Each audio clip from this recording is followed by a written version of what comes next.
Assalamualaikum warahmatullahi wabarakatuh. Selamat datang di channel Keramat Horor. Kali ini saya akan bercerita sebuah kisah pengalaman dari seorang kenalan saya. Dia mempunyai suatu kisah di mana dialami kejadian ini saat dia pulang dari rumah pacarnya. Dan siapa sangka ternyata di perjalanan dia mendapati suatu hal yang cukup menakutkan. Bagaimana kisahnya? Simak terus videonya sampai selesai. Dan jangan lupa, sebelum lanjut ke ceritanya, alangkah baiknya kalian klik dulu tombol subscribe-nya, supaya kami bisa terus bersemangat untuk membawakan cerita-cerita lainnya. Kita mulai saja ke ceritanya.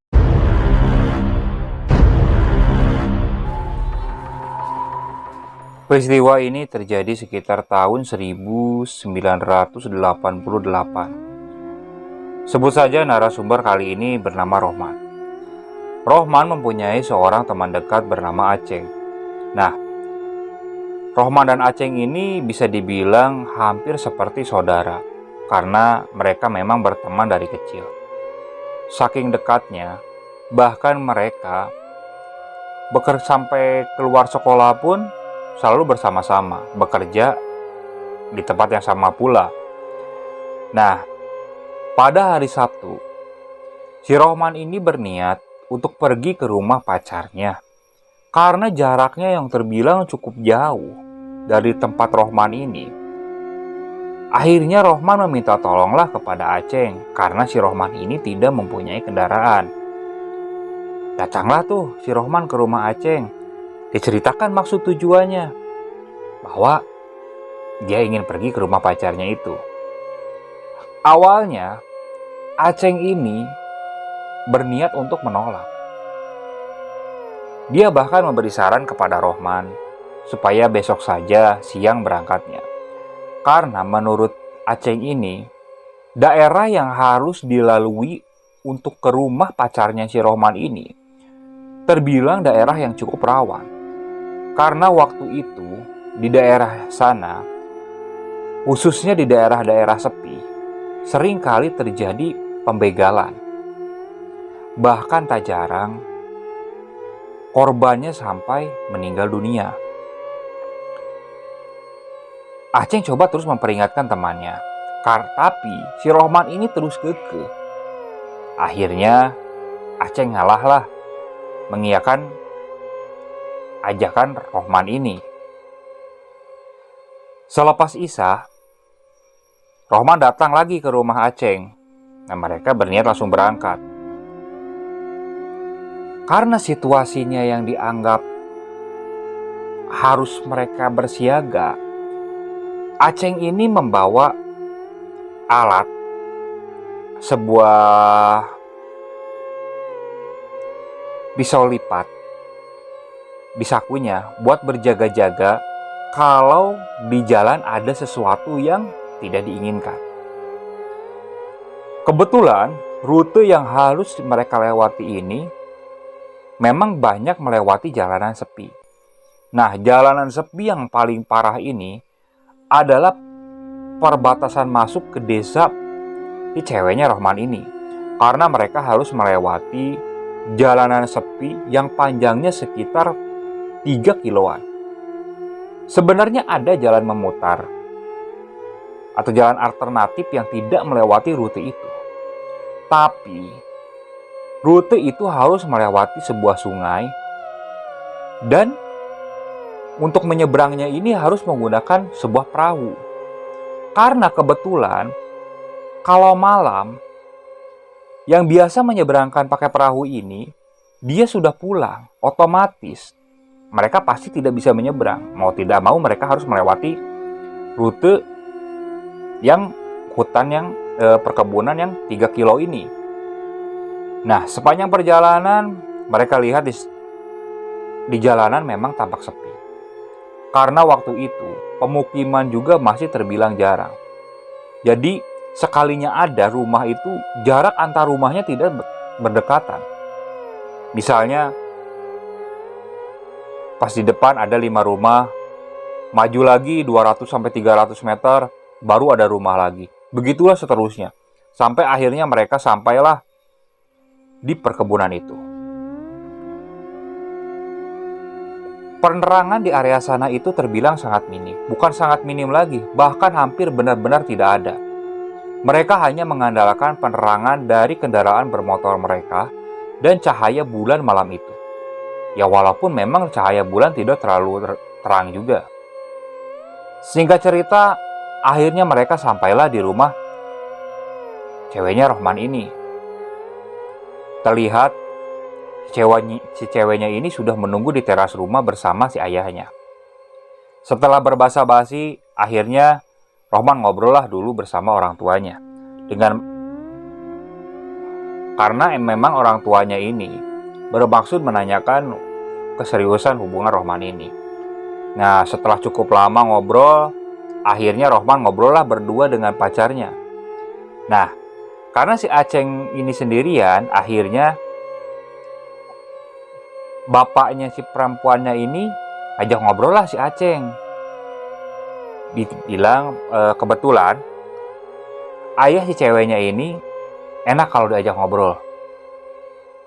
Nah, cukup lama lah si Aceng sama ayahnya pacarnya Rohman ini ngobrol. Nah, di tengah-tengah obrolan mereka, tiba-tiba ayahnya si ceweknya ini bilang, "Kang, tadi lewat mana?" "Lewat itu, Pak. Lewat ya perkebunan situ." "Di jalanan sepi nggak?" ucap bapaknya. "Sepi memang kenapa, Pak?" Ya hati-hati aja kalau pulang lewat situ." "Memang pernah ada kejadian apa, Pak?" tanya Aceng penasaran. "Jadi gini, ya ini mah Bapak bukan maksud nakut-nakutin ya. Sekitar 3 minggu yang lalu, di daerah situ, pernah ada terjadi perampokan. Perampokan gimana, Pak?" tanya Aceh. "Jadi ada orang dari desa sini kebetulan mau pergi ke pasar. Dia berangkat sendirian menggunakan sepeda motornya. Nah, pas di tengah-tengah perkebunan itu, dia dirampok. Memang tak ada saksi yang melihat jelas. Cuman yang pasti, pagi-pagi jasadnya ditemukan tergeletak di tengah perkebunan di bawah pohon. Kendaraannya sudah tidak ada. Parahnya lagi, dia meninggal dengan lehernya hampir putus." "Waduh, terus bagaimana, Pak?" ucap Aceng kaget kan. "Ya, pokoknya hati-hati aja kalau pulang. Kalian jaga-jaga aja. Kalau sekiranya memang tidak kondusif, mending nginep aja." Bapak si ceweknya itu coba menawarkan seperti itu. "Nggak enak, Pak. Ditambah kebetulan besok saya ada kerjaan, harus berangkat pagi juga." "Ya udah, yang penting hati-hati aja kalau nanti pulang. Terus jangan terlalu malam. Biar nggak terlalu malam juga nyampe rumahnya." "Ya, Pak." Setelah berbicara seperti itu, si bapaknya ini mengingatkan kepada anaknya supaya Rohman pulangnya tidak terlalu malam. Akhirnya, setelah dibilang seperti itu, ya mungkin sekitar 15 menit kemudian, Rohman pun izin pamit untuk langsung pulang. Ya saya pun seperti itu. Nah, ketika kita hendak meninggalkan rumah itu, si bapak masih tetap mengingatkan, hati-hati. Kalau sekiranya ada orang yang nyurigain, udah lewat aja. Kalau sekiranya benar-benar di tengah jalan gak kondusif, mending balik lagi ke sini aja.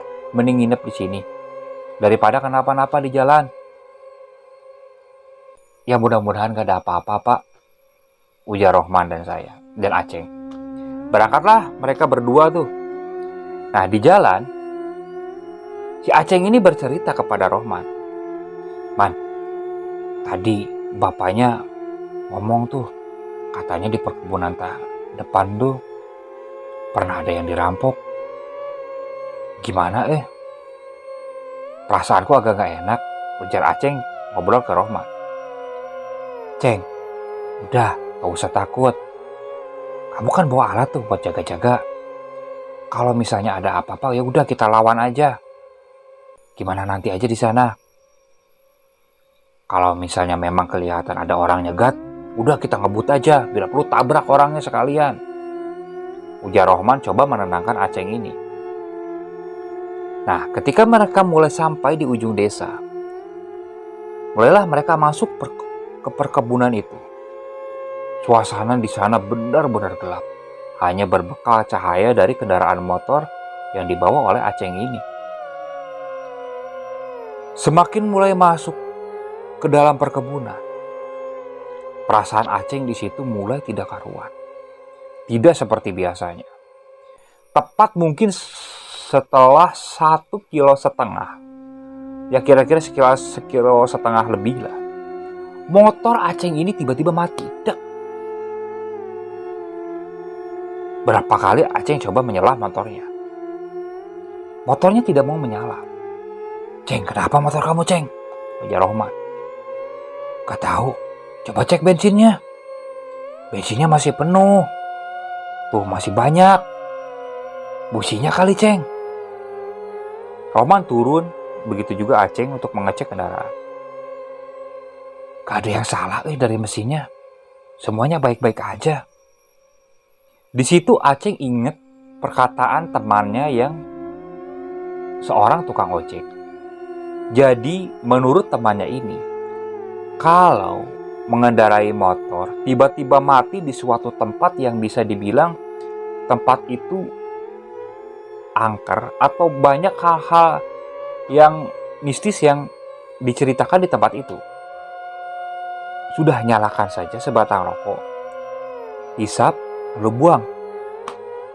Nah, Aceng coba tuh ngikutin. Dia coba nyalakan sebatang rokok. Dia hisap, lalu dia buang ke belakang. Aceng langsung naik tuh ke motornya. Dia salah kan, sekali masih gak mau nyala, kedua masih gak mau nyala. Nah, pas ketiga ini nyalalah tuh motor. Wah, bener. Dah naik, Man. Roman pun naik kembali kan ke motornya, jalan tuh Aceng Mam Roman. Kira-kira belum jauh dari tempat kejadian motor Aceng mati ini, sekitar 2-300 meteran, motor si Aceng ini mati lagi. Wah, parah nih, ada yang salah nih motor nih, ujar Aceng kan. Aceng coba mengulang perbuatan yang sama. Dia nyalakan sebatang rokok lagi. Dia hisap, dia buang lagi. Namun kali ini motornya masih tidak bisa menyala. Nah, Aceng diam sejenak.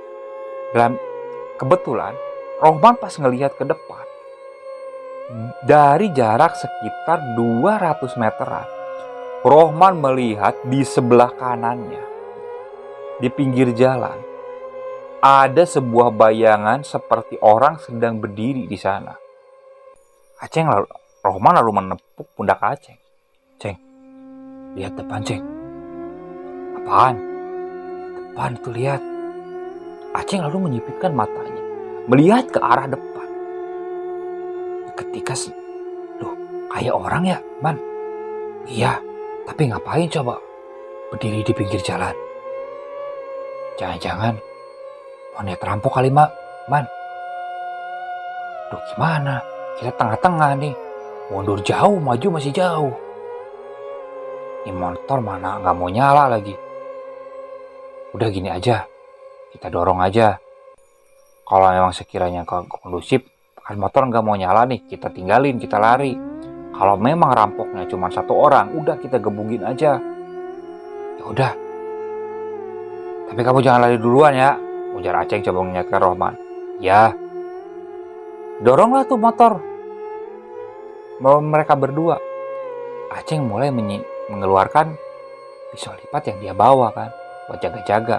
Dia juga berbisik kepada Rohman, "Man, kalau di bawah ada kayu atau ranting apa yang kira-kira ukurannya agak gede, ambil buat jaga-jaga." Kebetulan dia melihat tuh ada batang pohon yang jatuh mungkin seukuran tangan anak kecil lah. Dibawalah, dipegang tuh sama si Rohman. Jalan mereka. Sekitar 100 meter mendekati sosok bayangan itu, mereka mulai mencium ada aroma bau busuk yang cukup menyengat. "Man, kok bau busuk ya? Wah, paling ada bangkai hewan kali di pinggir," ucap Rohman coba menenangkan. Nah, ketika mereka sudah mulai mendekat, mungkin ada jarak sekitar 50 meter dari sosok bayangan itu. Tiba-tiba, sosok bayangan itu seperti mulai berjalan mendekat ke arah Aceng dan Rohman. Otomatis, Aceng dan Rohman lalu memberhentikan langkahnya. Pan, ya." Rohman seperti mengerti apa yang dikodekan oleh Aceng. Dia maju ke depan sambil membawa kayu itu. "Siapa?" ujar Rohman. Sosok itu tidak menjawab. Dia terus saja melangkah ke arah depan. Karena memang pencahayaannya kurang ini, jadi mereka belum bisa melihat jelas sosok yang di depannya itu siapa. Semakin sosok itu mulai mendekat, bau amis itu semakin kecium, semakin kuat. Aceng dan Rohman bahkan beberapa kali menutup hidung mereka. Motor Aceng standarkan. Dia maju ke depan bersama Rohman. Mereka bersiap akan sesuatu yang tidak diinginkan. Perasaan mereka mulai tidak karuan. Detak jantung mereka mulai berdetak dengan kencang. Dan ketika sosok itu berjarak sekitar 20 meter, mereka mulai melihat bayangan seperti sesosok laki-laki menggunakan pakaian hitam dengan celana hitam. Namun mereka belum melihat rupa dari sosok itu. Cuma satu orang, tapi nggak bawa alat, Man. Mungkin orang yang lewat doang, Ceng, ujar Rohman. Ketika sudah benar-benar mendekat, alangkah kagetnya dengan apa yang mereka lihat. Bagaimana tidak? Sosok itu berjalan mendekat, namun dengan leher atau kepalanya sudah hampir putus. Jadi berjalan seperti itu. Terlihat darah masih keluar dari lehernya ini. Otomatis Rohman dan Aceng yang melihat pemandangan seperti itu, mereka gemetar. Cuman badan mereka hanya bisa diam. Tak ada kata-kata yang keluar dari kedua orang ini. Sosok itu terus berjalan mendekat. Dalam pikiran kedua pemuda ini, itu sosok korban begal atau setan. Mereka belum bisa memastikan. Namun ketika sudah benar-benar dekat, jaraknya mungkin sekitar 7 meter. Di situ kesadaran kedua orang pemuda ini mulai ada. Karena mereka yakin bahwa yang di depan mereka ini pasti bukan manusia. Dengan cepat, Aceng berlari. Begitu juga dengan Rohman. Nah, saat mereka berlari ini, karena mereka memang tak bawa alat penerangan kan, gelap gulita. Beberapa kali mereka terjatuh. Nah, pas jatuh ini, si Aceng kepleset. Nah, Rohman masih berjalan tuh ke depan. Karena dia gak nengok ke belakang. Nah, Aceng pas mau berdiri, alangkah kagetnya kakinya dipegangi. Bak! Dan ketika ia nengok ke belakang, sosok yang dilihatnya tadi sudah memegangi kaki Aceng. sambil berbicara, "Tolong, tolong." Otomatis Aceh langsung berteriak kan, "Man, man, tolong man, man." Roman sepertinya tidak mendengar apa yang Aceh teriakkan. Aceh benar-benar bingung dengan situasi seperti itu. Dirinya benar-benar merasa lemas. "Lepas, lepas," ucap Aceh. Sosok itu terus saja merangkak. Dengan sekuat tenaga yang masih tersisa, Aceh berusaha berdiri. Dia beberapa kali memukul-mukul sosok itu supaya melepaskan cengkramannya. Namun sosok itu tetap saja memegang kaki Aceh ini. Akhirnya Aceh coba berdoalah di situ. Dengan doa yang ia bisa, Aceh bercerita, doa yang waktu itu dia ingat cuman surat Al-Ikhlas. Dia bacalah dengan penuh keyakinan dan harapan. Dan ketika dia bacakan, sosok itu akhirnya melepaskan. Otomatis si Aceh langsung berlarilah sekencang mungkin. Nah, di depan ini, ya mungkin jarak sekitar 100 meter lebih, Aceh melihat Roman tergeletak di jalan tak sadarkan diri. Kaget tuh si Aceh. Akhirnya coba dibangunkan kan. Man, si Roman tak bisa bangun. Dan memang pingsan itu kan. Akhirnya si Aceh membopong si Roman. Dia tak bisa berlari dengan cepat karena memang membawa si Roman ini dari arah belakang. Terlihat ada gerak tawa kan. Tuh.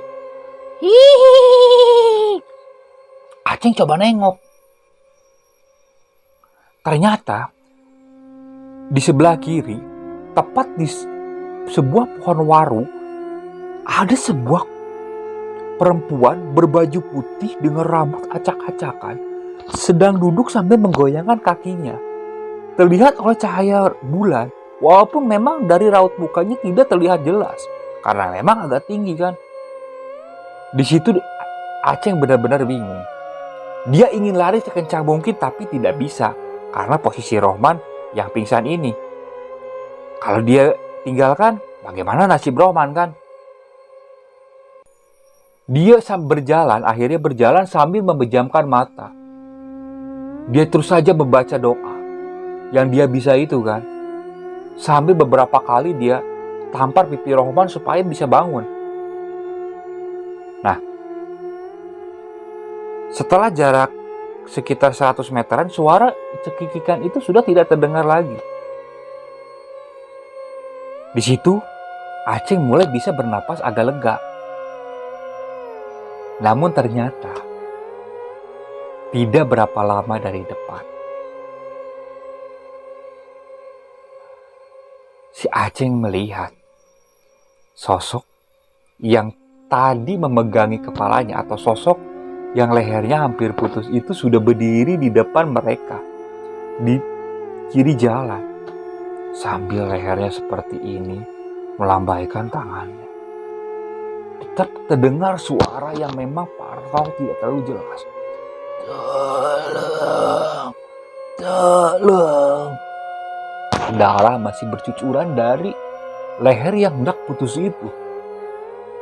Aceh langsung terduduk lemas di situ. Dia bingung harus bagaimana lagi. Di depan ada setan, di belakang ada kuntilanak. Dia terduduk lemas.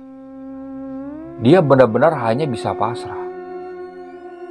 Ya Allah, terserah mau kayak gimana. Dia terus baca doa yang dia bisa. Dan namun ketika dia terpejam sambil terus membaca doa, dia membuka matanya lagi. Sosok yang di depannya itu sudah tidak ada. Nah, entah dari bisikan apa, cuman dari telinganya ada sesuatu yang seperti berbisik. Bacakan doa ke tangan kanannya, tampar wajah Rohman. bacakan tuh surat Al-Ikhlas. Karena memang itu yang Aceng bisa. Bacakan. Dia tampar tuh ke si Rohman. Bangun Rohman kan. Ceng, udah yuk kita pergi. Keluar dulu dari sini. Rohman sepertinya langsung mengiyakan. Walaupun memang terlihat dia masih agak pusing. Dibantu bangunlah dulu kan. Berlarilah mereka berdua meninggalkan perkebunan itu. Tak ada kata-kata yang keluar dari pemuda itu. Mereka berlari sekejap mungkin dan akhirnya mereka bisa keluar dari hutan itu kan, dari perkebunan itu. Tujuan mereka adalah rumah perempuan atau rumah ceweknya Roman ini. Karena kebetulan ketika mereka sampai itu, situasi di desanya sudah sepi. Bahkan malam itu sepertinya tidak ada yang ronda malam juga. Nah, ketika sampai diketoklah rumah ceweknya Roman ini. Kebetulan si bapaknya ini belum tidur. Dia masih mendengarkan radio. Dibukakan, kaget tuh melihat muka Aceng dan muka Roman yang sudah sangat pucat dan seperti benar-benar ketakutan. Tidak ditanya dulu kan, langsung disuruh masuk. Dikasih minum lah. Nah, ketika sudah dikasih minum, ditanya. Aceng lalu menceritakan apa yang terjadi. Nah, Aceng sempat penasaran. Apa yang menimpa Rohman bisa pingsan ini kan? Man, tadi kamu ninggalin. Kok kamu bisa pingsan di jalan? Ucap Aceng. Padahal aku tadi pas dipegangin teriak-teriak loh minta tolong. Kamu gak setia kawan banget. Ucap Aceng yang mengutarakan agak kesal juga kan. Nah, si Rohman baru cerita. Pingsan dari mana si Ceng? Aku gak ngedengar kamu teriak, Wong. Aku lihat kamu itu di belakang aku ngikutin lari kan. Nah, tiba-tiba pas tengah-tengah kamu itu megang tangan aku. Nah, entah kenapa pas begitu megang itu tangan kamu terasa dingin. Ceng, ngapain Ceng? Ucap aku kan. Nah, begitu nengok kaget.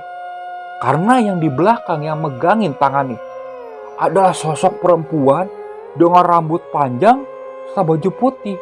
Nah, di situ jujur aku sudah keberanianku benar-benar hilang, Ceng. Makanya langsung gelap perasaan tuh. Nah, aku sadar-sadar waktu ditampar kamu itu. Makanya langsung ke sini. Oh. Nih. Nah, Kang Aceng, Rohmat, Bapak kan tadi udah bilang suruh menginap. Nah, warga di sini kalau malam aja mau ke pasar, mereka bener-bener rame-rame berangkat. Gak pernah ada yang berani satu atau dua orang. Karena semenjak ditemukannya yang meninggal itu, katanya sering ada yang diganggu di jalanan itu. Dan memang sebelum kejadian itu juga, di rute jalanan itu memang terus bilang angker. Aduh, tapi gimana Pak motor saya? Motor saya ditinggal di sana. Udah mending besok aja. Nanti sudah sholat subuh Bapak temenin. Udah sekarang kamu berdua beristirahat kan. Akhirnya karena memang dua pemuda ini sudah benar-benar ketakutan. Karena udahlah gitu kan. Capek lelah karena takut, tidurlah mereka. Nah, bangun-bangun setelah subuh kan. Setelah sholat subuh ditemanin tuh untuk ngambil motor sama bapak si ceweknya itu. Nah, si bapak si ceweknya ini juga minta tolong sama tetangganya yang kebetulan punya motor supaya lebih cepet kan. Berangkatlah mereka 2 motor ke sana kan. 2 motor berempat. Nah, alangkah kagetnya ketika mereka sampai di mana tempat si Aceng nyimpen motor. Bagaimana tidak? Motor Aceng tidak ada. Waduh, motor nggak ada. Kaget kan? Cari sana sini nggak ada kan? Kebetulan di pinggiran kebunnya ini kan ilalang tinggi. Jadi ilalang langsung pohon-pohon kan. Bingung tuh mereka harus kemana kan. Cari sekeliling, gak ada bekas bannya kan. Wah, jangan-jangan yang semalam modus nih, pikir Aceng kan. Tapi modus asa apa mungkin juga gitu kan. Nah, setelah berkeliling, bapaknya si ceweknya ini ngelihat ada kayak sebuah motor di tengah-tengah perkebunan di bawah sebuah pohon. Bahkan dikasih tahu lah si Aceng, Kang Aceng, tuh kayak motor tuh di bawah pohon. Mana pak? Oh iya pak, motor saya pak. Aceng langsung berlari kan ke arah sana. Dan ternyata benar, motor Aceng ada di tengah perkebunan, di tepat di bawah sebuah pohon. Sempat bingung kan mereka. Ini motor bagaimana bisa pindah ke tengah-tengah perkebunan? Padahal di pinggir perkebunan itu ada ilalang. Kalau misalnya ada orang yang niat ngambil atau nyuri itu motor, disimpan dulu di situ, ilalang itu pasti ada bekas motor ngelewatin. Ini nggak ada sama sekali. Si ilalangnya utuh berdiri tegak. Si bapak si cewek itu cuma tersenyum. Aceng seperti mengerti ada sesuatu di balik semua ini. Kembalilah dulu mereka ke rumah, ke jalan kan. Nah, sampai di jalan disalah tuh motor Aceng. Ternyata langsung nyala kan. Nah, Aceng dan Rohman gak langsung pulang. Mereka balik dulu lah ke rumah si ceweknya ini, sekali berterima kasih. Nah, di rumahnya si bapaknya cerita. Nah, Aceng, Rohman, tahu nggak? Itu pohon, di bawah pohon tempat motor Kang Aceng ditemukan. Nah, itu tempat ditemukannya mayat yang korban begal itu. Aceng dan Rohman kaget. Sudah, nggak usah diinin. Mungkin bermaksud baik atau misalnya pengen silaturahmi aja. Cuman jangan jadi takut kalau main kesini lagi ya, ujar bapak si cewek itu mengingatkan. Akhirnya setelah sarapan pulanglah mereka berdua. Semenjak kejadian itu, Rohman juga tidak pernah berani main ke rumah ceweknya itu kalau mau malam. Jadi biasanya kalau main itu dia main siang pulang sore, untuk menghindari hal-hal yang tidak diinginkannya, atau supaya tak mengulang lagi kejadian yang pernah dialami ini. Nah, oke, sekian untuk cerita kali ini. Terima kasih kepada Kang Aceng dan Kang Rohman yang sudah memberikan pengalaman seramnya. Dan tetap support channel Keramat Horor. Dan jangan lupa klik tombol subscribe-nya, oke? Assalamualaikum warahmatullahi wabarakatuh.